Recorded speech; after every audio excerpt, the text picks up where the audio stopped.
Here so properly, we're fully ready, the doors are shut, we're ready to go, and we're just awaiting the tractor that pushes us back off stand. They usually get here about 5 minutes before our scheduled time of departure, so we're just waiting for them. Once they're here, they've done their checks, connected up, we will be on our way. So while we're loading this, I do have you making yourselves comfortable, and I wish you a very pleasant flight with us today. Thank you.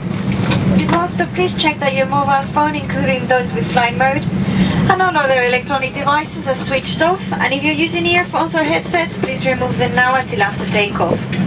If you need more information about using electronic devices, make yourself comfortable and check that your seatbelt is securely fastened. The exits nearest to you.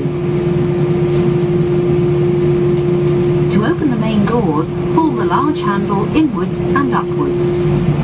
The overwing exits are opened by removing this cover and pulling the handle inwards and downwards.